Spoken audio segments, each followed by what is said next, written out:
நாம் கேட்டுக்கொண்டிருப்பது அழகப்பா பல்கலை சமுதாய வானொலி. இது காரைக்குடியின் முதல் வானொலி.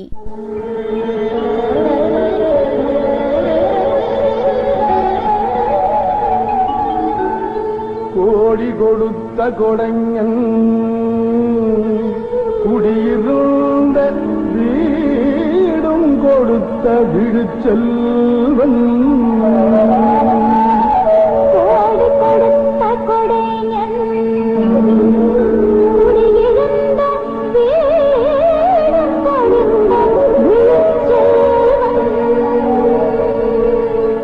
தேடியும் அள்ளி கொடுத்த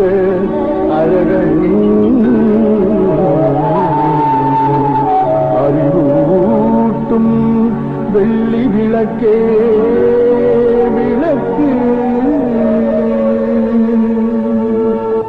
இந்திய அரசு அறிவியல் தொழில்நுட்பத்துறையின் விக்யான் பிரசார் மற்றும் காரைக்குடி அழகப்பா பல்கலைக்கழகம் இணைந்து வழங்கும் அறிவியல் பாலம் புதிய தொடர் நிகழ்ச்சி அனுபவ் திட்டத்தின் பரவலாக்கம். ஆக்கம் ஊக்கம் வழிகாட்டல் டாக்டர் ஆர் ஸ்ரீதர். வடிவமைப்பு செயலாக்கம் காரைக்குடி அழகப்பா பல்கலைக்கழகத்தின் டீன் டாக்டர் KR முருகன். நிகழ்ச்சி ஒருங்கிணைப்பு சமுதாய வானொலி இயக்குனர் டாக்டர் S ராஜாராம். தயாரிப்பு குழு RJ காமாட்சி மற்றும் RJ PL காவேரிமணியன். இன்றைய பகுதியில் அறிவியல் ஆளுமையுடன் ஒரு நேர்காணல். அழகப்பா பல்கலை சமுதாய வானொலி நேயர்களுக்கு வணக்கங்கள். இன்று நம்மோடு நம் இந்திய திருநாட்டின் மக்கள் ஜனாதிபதி டாக்டர் APJ அப்துல் கலாம் ஐயாவின் ஆலோசகர் முனைவர் பொன்ராஜ் வெள்ளைசாமி ஐயா நம் அழகப்பா பல்கலை சமுதாய வானொலியில் இணைகிறார். நேயர்கள் தொடர்ந்து கேட்டுக்கொண்டிருப்பது அறிவியல் ஆளுமை முனைவர் பொன்ராஜ் வெள்ளைசாமி ஐயா பேசிய நேர்காணலின் இரண்டாம் பகுதி. அப்படின்னு சொல்லி சொன்னேன். நான் ரொம்ப கோபம் வர்றதை பார்த்துட்டு உடனே பெல் அடிச்சு ஏடிசி வர சொல்லி ரொம்ப கோபமா இருக்கான் பண்றாரு, நீ ஒன்னா ஒரு இளநீ கொடு அவனுக்கு அப்படின்னாரு. இளநீ கொடுத்து உட்காரு அப்படின்னாரு. உட்கார்ந்தேன். என்ன பிரச்சனை அப்படின்னாரு. நீங்க இவ்வளவு தூரம் சொல்றீங்க, இவ்வளவு தூரம் ஒர்க் பண்ணியாச்சு, நாங்க வந்து DPR வரைக்கும் பண்ணிட்டோம், ஆனா இவங்க எல்லாத்துக்குமே தடை பண்றாங்க, ஃபுல் ஸ்டாப் பண்றாங்க, ஒர்க் பண்ண விட மாட்டாங்க, எதுவுமே மூவ் ஆக மாட்டேது, டைம் ரன் ஆகிட்டே இருக்கு, இதை முடிக்கணும் இந்த ப்ராஜெக்டை அப்படின்னா என்ன பண்றது உடனே உட்கார சொல்லிட்டு அவர் சொன்னாரு, அதாவது என்னைக்கு நீ வந்து சயின்டிஸ்டா இருந்து இன்னைக்கு பியூரோக்ராட்டா வந்திருக்க, IAS அதிகாரியோட டைரக்டரா இருக்க, நீ வந்து ஃபர்ஸ்ட் வந்து சயின்டிஸ்ட்ன்ற எண்ணத்தை மாத்திட்டு நீ வந்து ஒரு பியூரோக்ராட்ன்ற எண்ணத்தோட நிக்கணும். ஃபர்ஸ்ட் நீ வந்து டைரக்டர் டெக்னாலஜி இன்டர்ஃபேஸ் அப்படின்னா நீ வந்து ஒரு ஜாயின்ட் செக்ரட்டரி ஈக்குவலண்டா இருக்க. அப்ப ஜாயின்ட் செக்ரட்டரி ஈக்குவலண்டா இருக்கக்கூடிய பவர் உனக்கு IAS அதிகாரிகள்ட்ட எப்படி மூவ் பண்ணணும்னு உனக்கு தெரியணும். முதல்ல அதை நினைக்கணும். நீ சயின்டிஸ்டாவே இருக்க, சயின்டிஸ்டாவே திங்க் பண்ற, சயின்டிஸ்டாவே இருக்க, ஆனா அது சயின்டிஸ்டனுடைய ஜாப், நம்ம பண்ணக்கூடிய ஜாப் வேற, பியூரோக்ரசி பண்ணக்கூடிய ஜாப் வேற, அப்ரோச் வேற. அப்ப அப்ரோச்சை மாத்தணும். நீ என்ன அப்ரோச் மாத்தணும் சொல்லுங்க சார் அப்படின்னு. அதாவது நீ வந்து எங்கெல்லாம் நீ வந்து ஃபைல் அனுப்பணும்னு நினைக்கிறியோ அங்கெல்லாம் வந்து ஃபர்ஸ்ட் ஃபேக்ஸ் அனுப்பு. எங்கெல்லாம் ஃபேக்ஸ் அனுப்பணும்னு நினைக்கிறியோ அங்கெல்லாம் இமெயில் அனுப்பு. எங்கெல்லாம் இமெயில் அனுப்பணும்னு நினைக்கிறியோ அங்கெல்லாம் ஃபோன் பண்ணி பேசி. எங்கெல்லாம் ஃபோன் பண்ணணும்னு நினைக்கிறியோ அங்க நேரடியா போய் அவரை சந்திச்சு பேசி உன் ப்ராப்ளம் சால்வ் ஆயிடும். இதெல்லாம் ஈகோ. இதெல்லாம் எங்களை மிஞ்சி யார் இருக்காங்கன்ற ஈகோ தான். நீ சயின்டிஸ்ட்ல இருந்து IAS-ஓட ஒர்க் பண்ணும் பொழுது இந்த மாதிரி ப்ராப்ளம் வரும், இதெல்லாம் சால்வ் பண்றதுக்கு நேரடியா பேசி பழகு, போ அவங்ககிட்ட பேசு, அவங்ககிட்ட கன்வின்ஸ் பண்ணு. நீ நார்மல் ரூட்லயே நீ ஃபைலை மூவ் பண்ணாத, அவங்க உடனே வேற மாதிரி பார்ப்பாங்க, அவங்க வேற மாதிரி இருப்பாங்க என்ற அறிவுரையை சொல்லி எனக்கு மூவ் பண்ண வச்சு, அதை வந்து ஃபாஸ்டா அதுக்கப்புறம் அவர் சொன்ன அறிவுரையின்படி நான் ஃபாஸ்டா மூவ் பண்ணி எல்லாம் பண்ணேன். நான் டிசைன் பண்ணது டெரியோட உட்கார்ந்து நான் டிசைன் பண்ணது சோலார் ட்ரீ ஃபார்மெட்ல உருவாக்கணும். அது மாதிரி இது வரைக்கும் இந்தியாவில் யாருமே சோலார் ட்ரீ ஃபார்மெட்ல சோலார் பேனல் டிசைன் பண்ணதே கிடையாது, இது வரைக்கும் கிடையாது. 2005 நான் டிசைன் பண்ணேன். இது ஒரு முக்கியமான லேர்னிங் எக்ஸ்பீரியன்ஸ் எனக்கு. கலாம் ஐயாவுக்கு தமிழ் மீது அதிகமான ஆர்வம் இருந்தது. நிறைய புத்தகங்கள் கவிதைகள்லாம் எழுதியிருக்காங்க. இதை பத்தின உங்களோட அனுபவங்களை நம்ம சமுதாய வானொலி நேயர்களிடம் பகிர்ந்துக்கோங்க சார். அவருக்கு திருக்குறள்லாம் ரொம்ப பிடிக்கும். திருக்குறள், பாரதியார் கவிதைகள், அப்புறம் பாரதிதாசன் கவிதைகள், இதெல்லாம் வந்து அவருக்கு ரொம்ப பிடிக்கும். அப்புறம் அதே மாதிரி மகாபாரதம், கம்பராமாயணத்தை ரொம்ப அதிகமாக படிச்சிருக்காரு, பகவத்கீதை படிச்சிருக்காரு, குரான், பைபிள், இது மாதிரி எல்லாத்தையுமே அவரு தரவா பேசுவார், படிச்சிருக்காரு. ஒரு ரெஃபரன்ஸ் எதை சொன்னாலும் சரி. விதுர நீதி வந்து அவருக்கு ரொம்ப பிடிக்கும், விதுர நீதி. அது மாதிரி விபீஷணன் கேரக்டரும் அவருக்கு ரொம்ப பிடிக்கும். ஸோ இந்த மாதிரியான அப்புறமேலு அதாவது அவர் எது பெஸ்டா என்ன இதுல வந்து எது நல்லது இருக்கோ அதை மட்டும் எடுத்துப்பார். எது நல்லது இருக்கோ அதை வந்து தண்ணியில இருக்கக்கூடிய பாலை எப்படி அன்னம் பிரிச்சு எடுக்குதோ அதே மாதிரி எடுத்துக்குவார். பல்வேறு திருக்குறளை வந்து அவர் ரெஃபரன்ஸ் அமைச்சுதான் அவர் பேசியிருக்காரு. அன்பும் மரணம் உடைத்தாயின் இல்வாழ்க்கை பண்பும் பயணம் அது.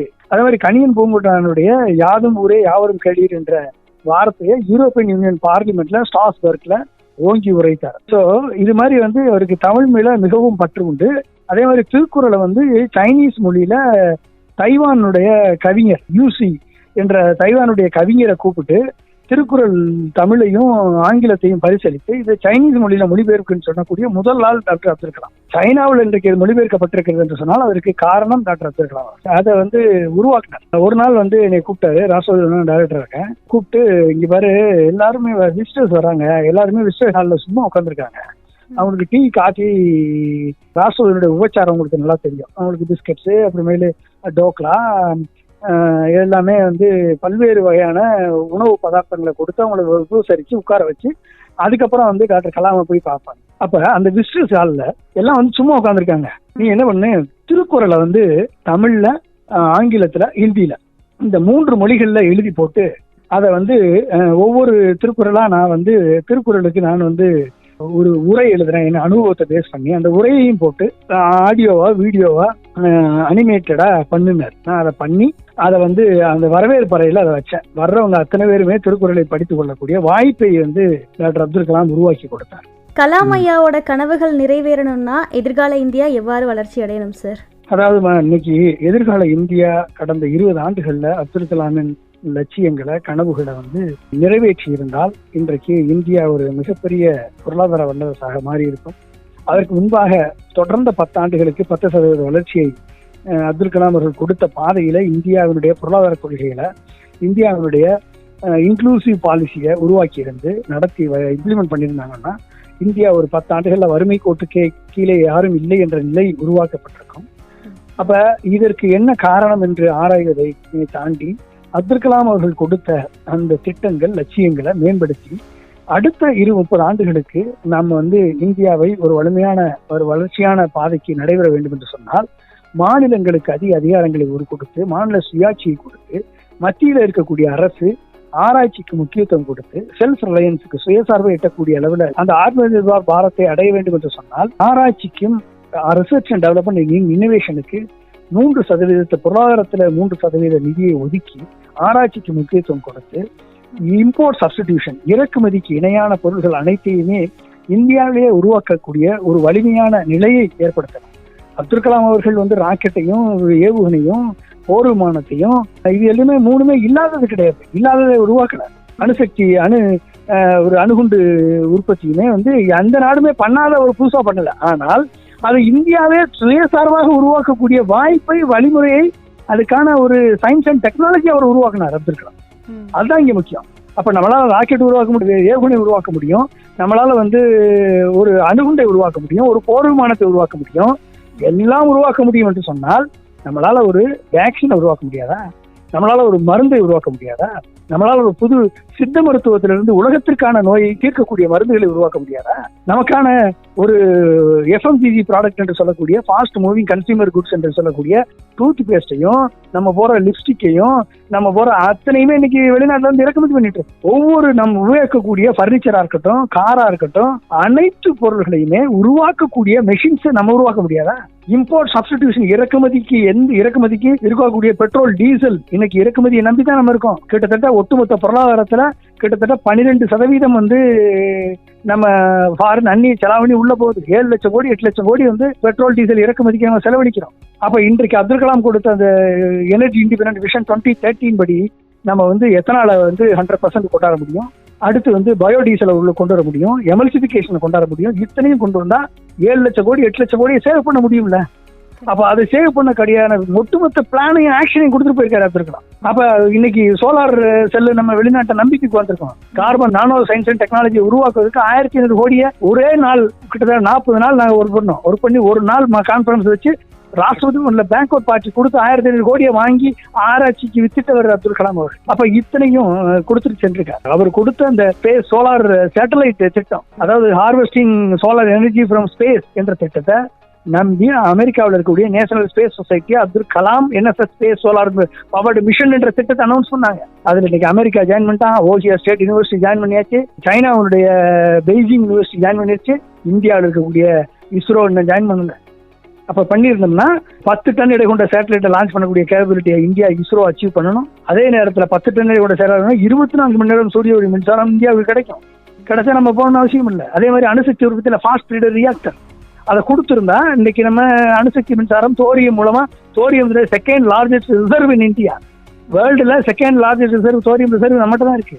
ஸோ நம்ம அதை கொண்டு வந்திருக்க முடியும். அப்ப என்ன பண்ணிருக்கலாம், அதுல பண்ணிட்டா அடுத்த 500 ஆண்டுகளுக்கு பவர் ஜெனரேஷன் இந்த யுரேனியத்தில் இருக்கக்கூடிய ஆபத்து நம்மகிட்ட இல்லை. யுரேனியத்தில் இருக்கக்கூடிய அந்த மிசைல் மெட்டீரியல் நம்ம அப்படிப்பட்ட ஒரு சேஃப்டி செக்யூரிட்டி ஃபர்தர் 100 டைம்ஸ் பெட்டரா இருக்கும். அதிகமாக உற்பத்தி பண்ண முடியும். யுரேனியம் இம்போர்ட்டுக்கு வெளிநாடுகள் நம்பி இருக்கிற அவசியம் இல்லை. ஸோ இத்தனை வாய்ப்புகளையும் நம்மளுக்கு கொடுத்துட்டு போயிருக்காரு.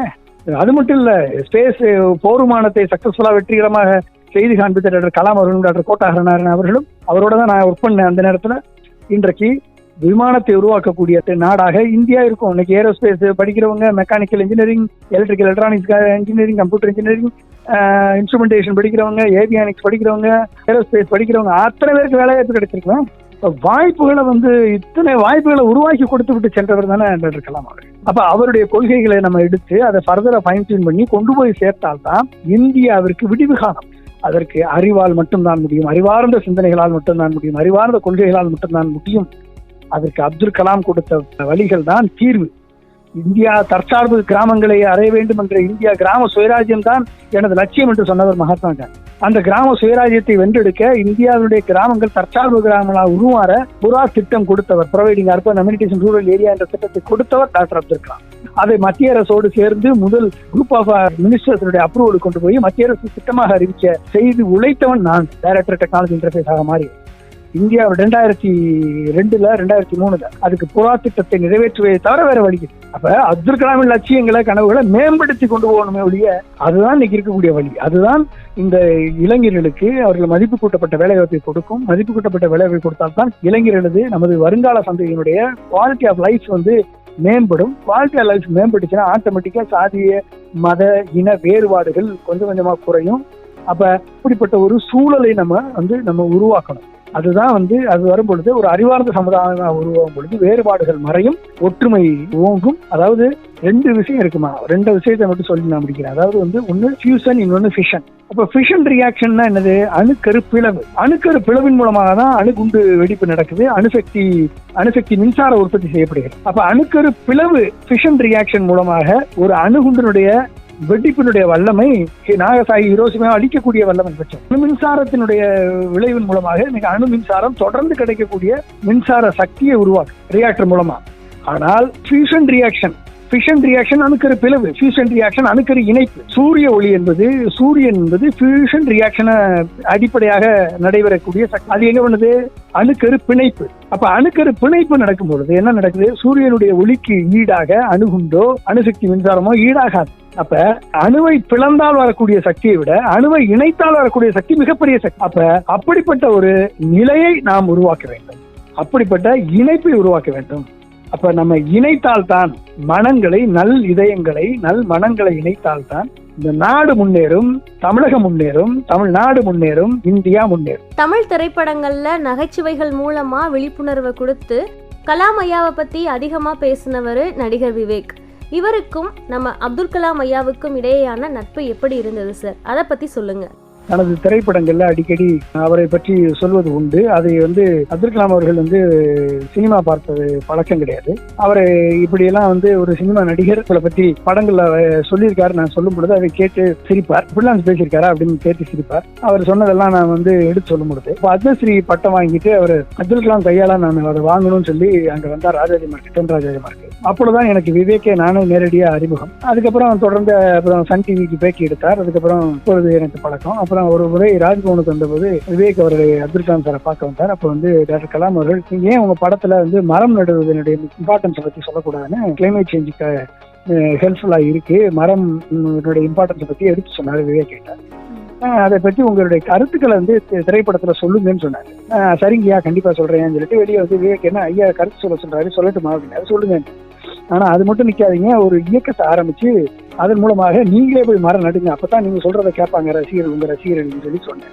சார், இறுதியா ஒரு கேள்வி. இந்திய மக்கள் ஜனாதிபதி டாக்டர் ஏபிஜே அப்துல் கலாம் ஐயாவுக்கு ஒரு ஆலோசகராகவும் நல்ல ஒரு நண்பராகவும் நீங்க நன்றி சொல்லணும் அப்படின்னா எந்த விஷயத்துக்காக நீங்க நன்றி சொல்லுவீங்க? அதை பகிர்ந்துக்கோங்க. கலாம் சாருக்கு நன்றி சொல்லணும் அப்படின்னா, நான் போர் விமானத்தை தயாரிக்கக்கூடிய விஞ்ஞானியாக இருந்த இந்தியாவினுடைய பொருளாதாரத்தை பற்றிய ஒரு பாலிசியை உருவாக்கக்கூடியவனாக மாற்றினார். தமிழகத்தை மட்டும் 15 மாநிலங்களுக்கான ஒரு தொலைநோக்கு பார்வை திட்டத்தை உருவாக்கக்கூடிய வாய்ப்பை எனக்கு கொடுத்தார். தமிழ்நாட்டில் அன்றைய முன்னாள் முதல்வர் ஜெயலலிதா அவர்களிடம் அனுப்பி தமிழ்நாட்டுக்கான தொலைநோக்கு பார்வை திட்டம் 2023 உருவாக்குவதற்கு என்னை காரணமாக இருக்க வைத்தவர் டாக்டர் அப்துல் கலாம். போர் விமானத்தை தயாரிக்கக்கூடிய விஞ்ஞானியாக அவரோடு இணைந்த என்னை, அவரது ஆராய்ச்சி மாணவனாக என்னை மாற்றி என்னை PhD பண்ண வைத்தார். அதுவும் மக்களுக்கான மருத்துவத்தை எளிய முறையில கிராமங்களுக்கு கொண்டு சேர்க்கக்கூடிய மருத்துவ கட்டமைப்பை உருவாக்கக்கூடிய ஒரு ஆராய்ச்சி திட்டத்தை என்னை உருவாக்க வைத்தார். அதற்கு நான் அவருக்கு நன்றி சொல்லணும். இந்த நாட்டுக்கு ஒரு கொள்கையை உருவாக்கக்கூடிய இந்த நாட்டை ஒரு வலிமையான நாடாக, வளமான நாடாக, அறிவில் சிறந்த வல்லரசு இந்தியாவை உருவாக்கக்கூடிய ஒரு மாநிலத்தை, தமிழகத்தை ஒரு வளமான நாடுகளுக்கு இணையாக உருவாக்கக்கூடிய ஒரு கொள்கை திட்டத்தை உருவாக்கக்கூடிய ஒரு வாய்ப்பு எனக்கு கொடுத்தார். இதை இளைஞர்கள் மத்தியில, மாணவர்கள் மத்தியில எடுத்து சென்று அவர்களுக்கு விதைத்து அந்த ஒரு நிலையை உருவாக்கக்கூடிய, தலைவர்களை உருவாக்கக்கூடிய ஒரு லீடராக டாக்டர் கலாம் அவர்கள் என்னை உருவாக்கினார். அதற்கு நான் அவருக்கு நன்றி சொல்றேன். இவ்வளவு நேரம் நம்ம அழகப்பா பல்கலை சமுதாய வானொலி நேயர்களிடம் உங்களுடைய அனுபவங்களை பத்தியும் டாக்டர் ஏபிஜே அப்துல் கலாம் ஐயாவோட வரலாற்றை பத்தியும் நிறைய விஷயங்கள் சொன்னீங்க. மீண்டும் ஒரு நல்ல வாய்ப்பில் உங்களை சந்திக்கும் வரை உங்களிடமிருந்து விடைபெறுகிறோம். நன்றி, வணக்கம் சார். நன்றி, வணக்கம், மகிழ்ச்சி.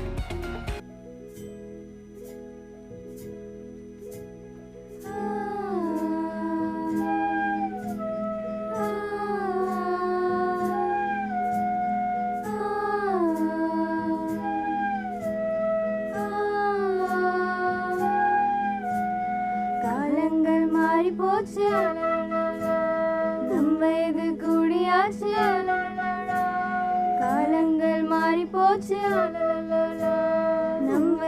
கூடியாச்சு, நம் அனுபவங்களை பகிரவே,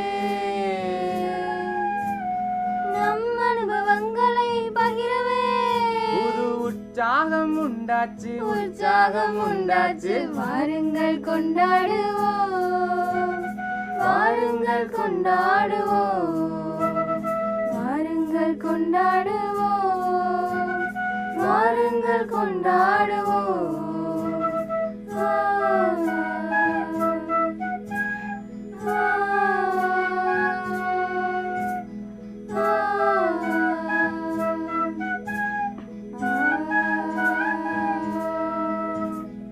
எங்கள் அனுபவங்கள் உங்கள் பொக்கிஷங்கள் ஆச்சு, எங்கள் அனுபவங்கள் உங்கள் பொக்கிஷங்களாச்சு.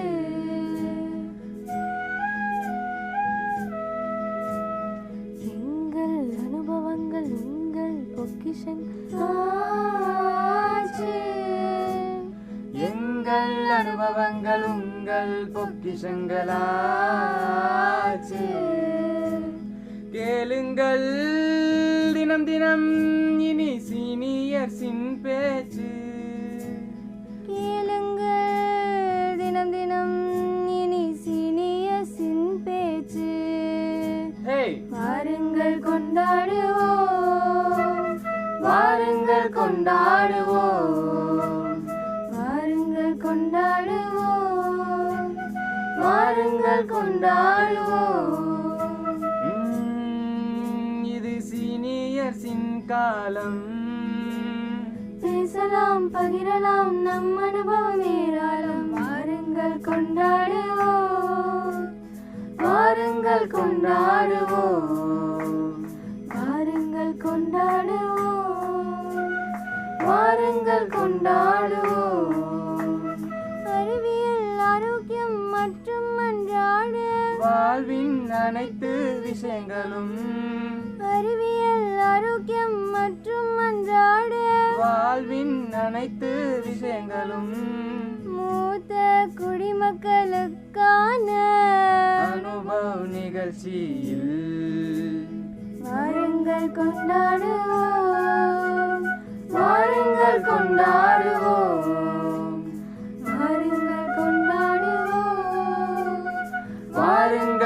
கொண்டாடுவோம். 90.8 90.8 கேட்டு கொண்டிருப்பது அழகப்பா பல்கலை சமுதாய வானொலி. இது காரைக்குடியின் முதல் வானொலி. இது காரைக்குடியின் முதல் வானொலி.